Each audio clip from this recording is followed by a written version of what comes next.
दूसरी चीज समाधान यात्रा। समाधान यात्रा का मतलब क्या?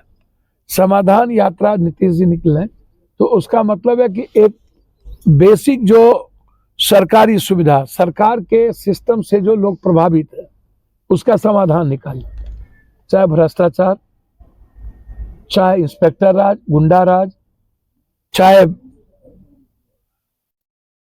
आप ब्लॉक से जो प्रभावित है। समाधान का मतलब है कि हम ऐसी चीजों को सामने लाना चाहते हैं जो आम आदमी की जरूरत हो, उसको कैसे पूरा किया जाए, समाधान निकाला जाए। तो समाधान में हेल्थ भी है, समाधान में एजुकेशन भी है, समाधान में वाटर भी है, समाधान में भ्रष्टाचार भी है, और समाधान में सबसे ज्यादा जो प्रभावित है वो है गुंडा राज, इंस्पेक्टर राज, पदाधिकारी राज, और सिस्टम चलाने वाले जो लोग हैं वो लोग समाधान के लिए नहीं जाने जाते हैं। वो लोग सियासत, सत्ता और एन केन प्रकार कुर्सी के लिए जाने जाते हैं। तो नीतीश कुमार जी को सबसे बेसिक नीड्स है आज के डेट में समाधान में कि कहाँ फार्मर्स की स्थिति क्या है, फार्मर्स को गोदाम है कि नहीं, कहाँ पर मार्केटिंग नहीं है, कहाँ पर यूरिया नहीं है, कहाँ पर पोटास नहीं है, कहाँ पर डीएपी नहीं है, कहाँ पर ये क्या कहते हैं दलित पेंशन नहीं मिल रहा है, अनुसूचित जनजाति पेंशन की स्थिति ठीक नहीं है, कहाँ कन्या राशि की स्थिति ठीक नहीं है, कहाँ हम छोटी छोटी बेसिक बात करते हैं जो जिंदगी है, मैं उसकी बात करता हूँ। जैसे स्टेफन है स्टूडेंट का, लगभग जो पेंशन की बात है, वृद्ध पेंशन आदि, क्या कहते हैं विधवा पेंशन, निःशक्त पेंशन, जो 5 पेंशन है जो जिसमें केंद्र का भी है और स्टेट का भी है। तो समाधान का मतलब है कि आप बिहार के अंतिम जिले के अंतिम गांव में जो अंतिम व्यक्ति है उसकी जिंदगी में एक अमूलचूल परिवर्तन, ब्लॉक से लेके नीचे से लेके ऊपर तक। समाधान का मतलब है ऊपर से झाड़ू, नीचे से नहीं। सिस्टम को सुधारवादी नीति से समाधान यात्रा का मकसद होना चाहिए, और मेरे ख्याल से नीतीश कुमार जी का समाधान यात्रा सुधारवादी प्रक्रिया के अनुपात ही होगा। अब लगातार यदि हम सिर्फ शराब शराब शराब शराब और सारी चीजें हम उस पर लगे रहे, अब समाधान यात्रा में आप बालू भी, आपके यहाँ सबसे बेसिक चीज क्या है? आज जो लंबा लंबा कतार लगती है, हाहाकार है, उसमें आप उठा करके देख लीजिए सबसे बेसिक चीज क्या है? क्वेश्चन क्यों आउट हो जाता है हमेशा। अब जैसे एलआरसी वाला मामले में हम 30 तारीख को गिरफ्तारी दी, अमीन वाले मामले में, पहले आप मेरिट लिस्ट पर ले आए, मेरिट लिस्ट पर सब कुछ कर लिया, उसके बाद कहा कि आप जांच एजेंसी गलत निकल गई। तो जांच एजेंसी आपकी ना गलत थी, स्टूडेंट की तो नहीं थी। तो अब आप कहते हैं रिटर्न एग्जामिनेशन होगा। आप एक तरफ एसटीटी नियोजित को आप कह रहे हैं कि मेरिट लिस्ट पर होगा, एनजीओ में जितना भी आप बाहर से ला रहे हैं भर्ती के लिए नए नए एजेंसी को, उस एजेंसी के तहत जितनी रोजगार आपको देने की बात हो रही है उस वो क्या रिटर्न में है? मेडिकल का रिटर्न में है? आप उठा करके देखिएगा। तो जब आप मेरिट लिस्ट पर नौकरी दे रहे हैं तो फिर अमीन को, कुछ चीजों को आप रिटर्न की बात करते हैं, जबकि हम और हमारी पार्टी रिटर्न के पक्षधर है, हम मेरिट पर नहीं है। अब आप कह रहे हैं कि मेरिट पर गड़बड़ हो गया, तो रिटर्न में गड़बड़ नहीं होगा। ये जो अभी बीएसएससी का जो मामला है, आप इसको ऐसे देखिए, एक स्कूल में जहां सेंटर पड़ता है वहां जेमर लगा हुआ है और वहां कोई मोबाइल भीतर नहीं जाता है, तो क्वेश्चन आउट तो कहीं बाहर से हुआ, वहां से नहीं हुई। तो ये कौन देख रहा है? देखिए, मैं समझता हूं कि समाधान नीतीश कुमार जी को यह निकालना चाहिए कि जब कोई क्वेश्चन लीक होता है उससे सबसे ज्यादा प्रभावित होते हैं रिक्शा वाले, ठेला वाले, टेम्पो वाले, किसान, मजदूर, मिडिल क्लास और गरीब का बच्चा। जो जीनियस है वो होता है। और ये मैटर है समाधान में कि जब सबसे ज्यादा पढ़ने के बावजूद हम नौकरी नहीं पा सकते हैं, नंबर लाओ और नौकरी पाओ, जिसकी अधिक नंबर उसको अधिक नौकरी मिल जाए, तो भैया ये तो मामला बहुत क्लियर गायब हो जाएगा ना। तो नीतीश कुमार को चाहिए कि शिक्षा मंत्री और नरेंद्र मोदी जी को चाहिए कि जब इतने बड़े घोटाले, बड़े स्केल पर 32-33 घोटाले गुजरात में, लगभग 26 घोटाले 27 घोटाले मध्य प्रदेश में, लगभग 9 घोटाले उत्तराखंड में, लगभग 7 घोटाला हिमाचल में, बेंगलोर में लगभग इसी तरह के घोटाले, बिहार में लगभग आधे आजादी के बाद से घोटाले का ये पेपर लीक का मामला चल रहा है, डाउन से लेके ऊपर डाउन तक लगे रहे। तो इसमें शिक्षा मंत्री, आयोग के चेयरमैन और एजुकेशन सेक्रेटरी और डिप्टी सेक्रेटरी, ये लोग कहीं भी जिम्मेदारी इस पर तय नहीं होती है। मैं समझता हूं नैतिकता के आधार पर नहीं, जिम्मेदारी तय होनी चाहिए एजुकेशन मिनिस्टर की और इन लोगों की कि कौन इसमें ज्यादा लोग इन्वॉल्व है। एक सबसे बड़ी बात है। मैं दूसरी बात आपको कहना चाहूंगा कि इस पर एफआईआर लॉन्च होना चाहिए और जेल भेजना चाहिए बड़ी मछली को। छोटी मछली को काट के बड़ी मछली को सरकार बचाती है, यह भी एक समाधान का पात्र है। दूसरा चीज समाधान यदि आप ढूंढिएगा तो सीबीएसई का एग्जामिनेशन में 95% मार्क है, 99 मार्क है। तो सीबीएसई बोर्ड का एग्जामिनेशन पप्पू यादव का बेटा देता है और बिहार बोर्ड का एग्जामिनेशन पप्पू पासवान का, पप्पू राम का, पप्पू भुइया का, पप्पू नुनिया का, पप्पू चंद्रवंशी का, पप्पू कहार का, पप्पू कुमार का, और जो पप्पू झा, पप्पू सिंह, पप्पू यादव जो गरीब का बेटा है, मिडिल क्लास का बेटा है, वो देता है बिहार बोर्ड का। तो बिहार बोर्ड में 75% मार्किंग है और सीबीएसई में 95-99% है। अब आप कहते हैं कि जिसका ज्यादा मार्क्स होगा और मार्क्स के आधार पर आप मेरिट लिस्ट बनाइएगा, तो बिहार बोर्ड के जो मिडिल क्लास के बच्चे वो तो गए बूट लादने, तो गरीब मार्क्स तो उसको मिलेगा नहीं, तो मार्क्स तो मिल जाएगा सीबीएसई बोर्ड को। तो सीबीएसई बोर्ड समाधान नीतीश कुमार जी को बिहार बोर्ड के बारे में सोचना चाहिए कि सीबीएसई बोर्ड में 95-99% मार्क और यहां 75 क्रॉस नहीं करते, और ये बिहार के लिए नाइंसाफी है, बिहार के बच्चों के लिए नाइंसाफी है। यह सबसे बड़ा इंपॉर्टेंट, इस पर हमको काम करने की जरूरत है। हम जो लोगों को, फार्मर्स को जरूरत है, पीस जरूरत है। अब आरा में रात के 3 बजे लड़कियां क्यों नहीं निकल सकती? बालू इतने दिनों से पेचीदा क्यों होता जा रहा है? जिलेबी की तरह कौन सा कानून है ये बालू का? बालू के बगल में रहने वाली जितनी जाति उपजाति है, जो नाव चला के अपनी जीविका जीते हैं, जो ट्रैक्टर चला के, आप उसको बंद कर दिए। और ओवरलोड जो पप्पू यादव, पप्पू दादा, पप्पू नाना लोग चलाते हैं, आप उसकी दादागिरी चलने दिए। तो आप कॉमन लोगों को आप बर्बाद कर रहे हैं, नाव वाले को बर्बाद कर रहे हैं, नाव को उसका गोली मार के या काट के या भाला छेद करके उसको पानी में डुबा रहे हैं। ट्रैक्टर वाला मर रहा है और माफिया तय कर रहा है। तो समाधान यहां निकालिए कि 28 करोड़, 29 करोड़, 32 करोड़ का जो टेंडर है, वो टेंडर 40 लाख के और 20 लाख के नीचे हो, ताकि बेरोजगार लड़के, इंटर बीए किया हुआ लड़का ले सके, जिसका कैरेक्टर सर्टिफिकेट हो, रेवेन्यू भी गवर्नमेंट को मिलेगी और दादागिरी भी कम होगा। ये इंपॉर्टेंट है। ये एक एक माफिया को बड़ा बड़ा चीज आप दिए हुए हैं, तो आप इस पर तय नहीं करते हैं। अब आप हमको 5वीं-6ठी बात बताइए कि 2 घंटे के बाद आरा में पत्रकार हो या पप्पू यादव, बिजनेसमैन हो या कोई, क्या अपनी बीवी के साथ कहीं 2 घंटे बैठ सकते हैं? क्या दूसरे दिन अपनी बहन के साथ आप किसी वाटर पार्क या किसी पिज्जा हट या किसी बर्गर या चाउमीन का अच्छा दुकान या कॉफी बीन या बरिस्ता या सीसीडी या कोई इन्वायरमेंट है जहां 2 घंटे आप जिंदगी जी सकते हैं? समाधान यात्रा का मतलब है कि एक लाइफ हमको देना है, जहां एक बहन अपने भाई के साथ हर दिन 8 घंटा।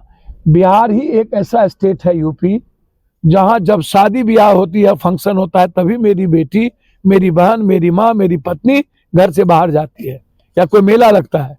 आप जाइए बम्बई, आप जाइए दिल्ली, पप्पू यादव की बेटी यदि खेल के आती है, दिल्ली यूनिवर्सिटी से स्टेफन कॉलेज करके आती है, तो 2 घंटा पहले बरिस्ता बैठती है दोस्तों के साथ, फिर शाम में आती है तो 4 घंटा खेलने जाती है, तो फिर 2 घंटा कोस्ता बैठती है। हम खान मार्केट जाते हैं घूमने के लिए, लेकिन आरा में कहां जाइएगा घूमने के लिए? कौन सा माहौल है, कौन सा एनवायरनमेंट है? अंतिम क्या बिहार में 5 ही लोगों को जीने का राइट है? या तो जजेस, अपराधी, माफिया, नेता और पदाधिकारी और दलाल, ये 6। दलाल सबसे बड़ा घर का जो लोग है वो सबसे बड़ा दलाली करता है। गरीबी का सबसे बड़ा कारण है भ्रष्टाचार। नीतीश कुमार जी को सबसे ज्यादा जोर भ्रष्टाचार पर देना चाहिए और सबसे ज्यादा पीस लाइफ को जीने पर देना चाहिए और दूसरा रोजगार पे देना चाहिए। हम भूलते जा रहे हैं, हम शराब में और गठबंधन की राजनीति में फंसते जा रहे हैं। ये सही नहीं है। मेरा बहुत क्लियर है, हम जिस दिन आएंगे उस दिन सबसे बड़ा मेरी चैलेंज होगी कि हम आरा में हर आदमी को रात के 3 बजे तक जीने का माहौल दें, 2 बजे तक हम पटना जाने का माहौल देंगे। हम इन अंतिम व्यक्ति जो सबसे निचला व्यक्ति है उसको वो सरकार का हिस्सेदार होगा, भागीदार होगा। ये मैं आपको बता दूं, जिस दिन हम गवर्नमेंट में आएंगे हमें कोई भी जिम्मेदारी मिलेगी तो हम अपनी जिम्मेदारी का एहसास बिहार के अंतिम व्यक्ति को कराएंगे। समाधान का मतलब यहाँ है और समाधान हमको यहाँ ढूंढना चाहिए। ये मेरा बहुत क्लियर है। तो आपको कुछ पूछना हो तो आप पूछ लीजिए। समाधान यात्रा के बाद लोग कह रहे हैं कि तेजस्वी यादव को बिहार का मुख्यमंत्री बनाया जाएगा। देखिए, एक बात पहले आप सुनिए, नीतीश जी ने पहले ही कह चुका है कि 2025 के बाद आप राजनीतिक रूप से मैं इस पे, ये नीतीश जी और उस गठबंधन की बात है। नीतीश जी मुख्यमंत्री हैं, मंत्री, मुख्यमंत्री, उप मुख्यमंत्री किसको बनाना है वो नीतीश जी की जिम्मेदारी है और उनका विवेक है। लेकिन जब कोई मुख्यमंत्री या कुछ बनने की बात आएगी तो 6-7 गठबंधन है, कांग्रेस भी है, सभी लोग हैं।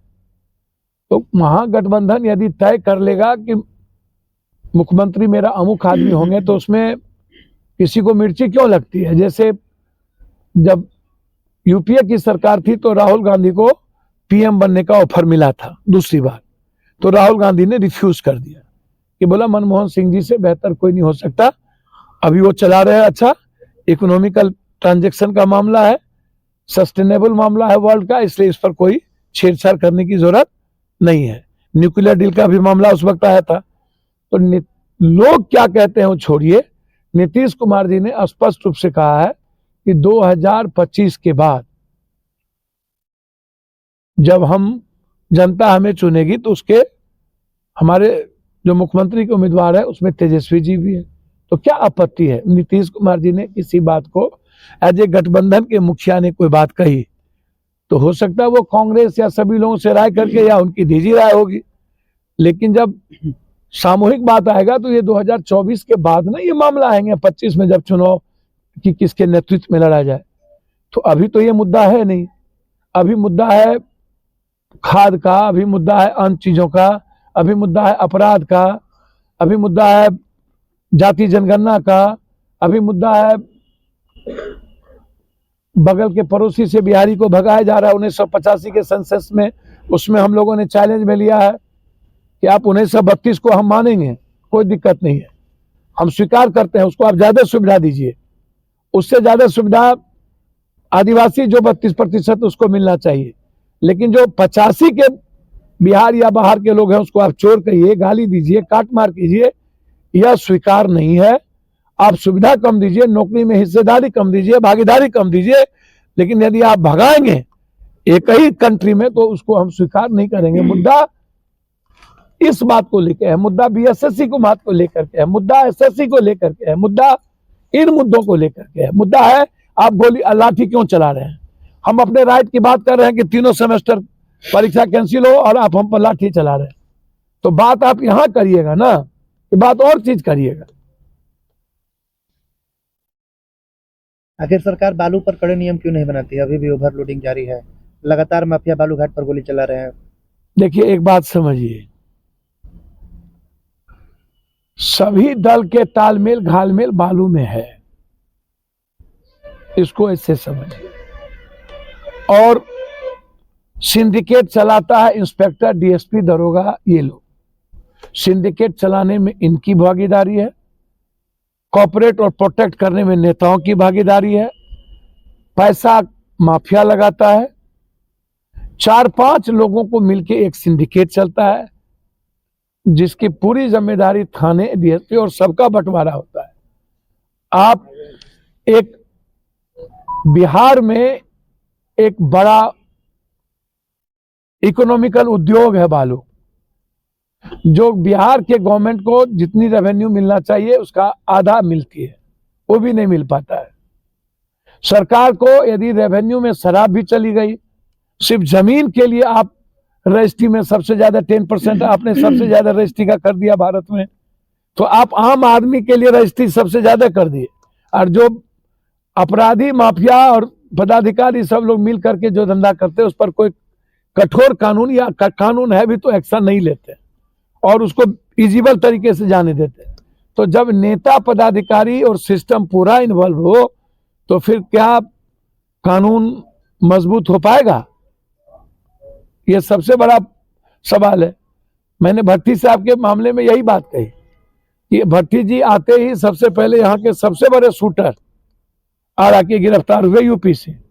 हमने कहा कि इनकाउंटर क्यों नहीं हुआ, उनको आराम से लाने की जरूरत नहीं थी।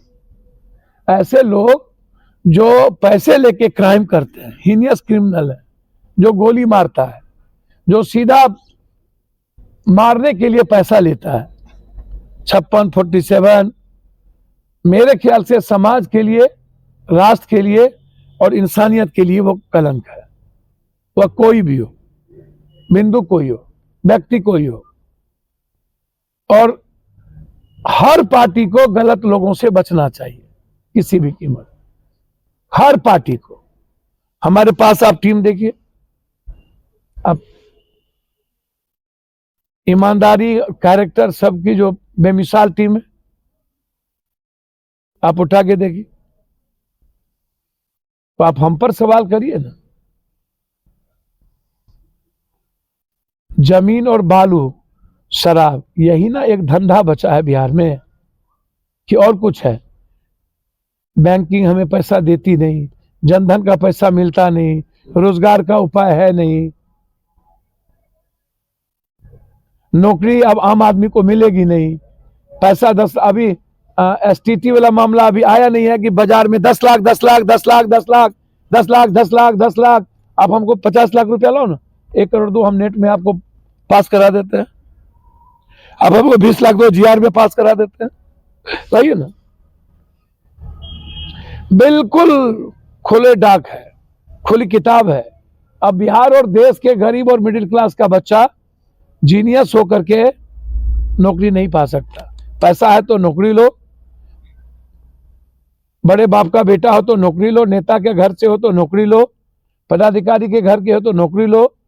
100% गरीब यदि जीनियस हो गया तो मिल जाएगी नौकरी, यदि 100 में 90 के नीचे गरीब और मिडिल क्लास चला गया तो नौकरी नहीं मिली। देश में लोकसभा चुनाव की तैयारी हो रही है, पप्पू यादव क्या करेंगे? गठबंधन करेंगे या इंडिपेंडेंट लड़ेंगे बिहार में? भैया आप हमको एक बात बताइए, हमारे लिए कोई बैठल है अगरबत्ती दिखा के? विपक्ष की भूमिका आज के डेट में भी सबसे ज्यादा, जब महागठबंधन पर कोई हमला होता है तो सबसे ज्यादा उसको प्रोटेक्ट पप्पू यादव करती है। शराब में लोग मरे, हम 80 लोगों को मदद जाके किए। कटिहार का घटना पप्पू यादव ने सुप्रीम कोर्ट तक पहुंचा दिया। आप ही के आरा की घटना, पप्पू यादव यदि हैवॉक नहीं करता तो ये शूटर पकड़ाते। नाम लिए थे ना हम, नहीं लिए थे? नाम कौन लिया था? और कोई लिया था क्या? मरवाड़ी को मारा गया, अन्य लोगों को मारा गया है। अब फिर आप लोग हम नाम लेंगे तो चल जाइएगा 2-4 ठो बयान लेने के लिए, तो हम नाम नहीं लेंगे। फिर आप इसी में से 4 ठो चल जाइएगा, हाँ पप्पू यादव जी ऐसे बोले हैं। तो भैया आप ही लोग ना इन गंदे लोगों को बढ़ाते हैं, हम बढ़ाते हैं। सर सबको नहीं पता है कि कौन कौन लोग कुकर्म कर रहे हैं यहाँ। वोट कौन देता है माफिया लोगों को? 302 में आजीवन कारावास के काटने के बाद लोग आता है, लोग चीजें, तो वोट तो आप दे ही रहे हैं, तो उसमें हम कहां से आते हैं? पप्पू यादव तो सबसे बड़ी आवाज महागठबंधन के साथ खड़े हैं ना। हम तो एक्सपेक्टेशंस करते हैं कि नरेंद्र मोदी जी को और बीजेपी को, यदि आप इस देश को नफरत से और संविधान और लोकतंत्र को बचाना चाहते हैं, तो छोटी छोटी पार्टी को आपको साथ लेके चलना होगा। और हम उम्मीद करते हैं कि कांग्रेस जो महागठबंधन का नेतृत्व करेगी आने वाले लोकसभा में, पप्पू यादव उसके हिस्सेदार होंगे। हम एक जिम्मेदार बिहारी हैं, जिम्मेदार नागरिक हैं। बिना किसी जात धर्म मजहब के हम लगातार बिहार के 13-13.5 करोड़ लोगों के लिए उसकी अपेक्षा पर हम खड़े उतरते हैं। तो हम तो उम्मीद करेंगे कि महागठबंधन वो राजा है, हम रंक है, वो तय करे पप्पू यादव की भूमिका, और हम उस भूमिका में हैं। बिहार में वर्तमान में जनसुराज, समाधान और भारत जोड़ो तीनों यात्राएं, भैया ऐसे में राजनीति किस तरफ रुख करेगी? भैया एक बात बताइए, भारत जोड़ो यात्रा तो जब देश स्तर पर न लाखों करोड़ लोग जुटे हुए हैं, अब बीजेपी वाला ये ढूंढ रहे हैं कि राहुल गांधी के हाफ टी शर्ट के भीतर कौन सा कपड़ा पहनते हैं कि गर्मी ठंडा नहीं लग रहा। अब ये बात आप बताइए, कोई बीजेपी को कोई मतलब वसूल है? आप हमको बताइए। सही में राहुल गांधी कहते हैं कि गरीब, किसान, मिडिल क्लास के लोग के पास स्वेटर नहीं है, कंबल नहीं है, चादर नहीं है। आप ये सवाल उनसे क्यों नहीं करते? आप ये सवाल राहुल जैसे पप्पू यादव से आप लोग पूछते रहते हैं कि आप पैसा कहां से लाते हैं। ये कोई सवाल है? आप यहाँ क्यों नहीं पूछते हैं लोगों को कि आपको साइकिल था, आप इतना पैसा कहां से लाए? हम ही से काहे पूछते हैं पैसा कहां से लाते हैं बांटने के लिए? तो हम यदि आपको कहीं से ला के आपको हम मदद करते हैं तो आपको पेट में दर्द क्यों है? मेरे फोन से यदि किसी मेडिकल कॉलेज में आपके भाई बहन छूट जाते हैं और मेरे 50,000 20,000 मदद करने से, तो फिर आपको ये दुख क्यों? सर, भारत संकट में है, भारत के गरीब संकट में, भारत की विचारधारा संकट में, भारत का संविधान और लोकतंत्र संकट में, भारत की आजादी संकट में, भारत का इतिहास और संस्कृति संकट में, भारत की एक कानून, एक नियम, भारत का एक गॉड, एक खून, सब संकट में है। भारत की इकोनॉमी संकट में, भारत की बेटियां बहनें सुरक्षा संकट में, जीएसटी, नोटबंदी, पूरा का पूरा कोलैप्स है। तो भारत जोड़ो यात्रा, जनता के अलावा रास्ता क्या बचते? जो लोग जनता के बीच निकलते हैं उनको पहले यह देखना चाहिए कि आपकी भूमिका और योगदान कितना है भारत में आम लोगों के प्रति। नीतीश जी की भूमिका है, निकले हैं। भारत यार है, कांग्रेस की भूमिका है, राहुल जी निकले हैं। तो पहले आप सेवा तो करिए।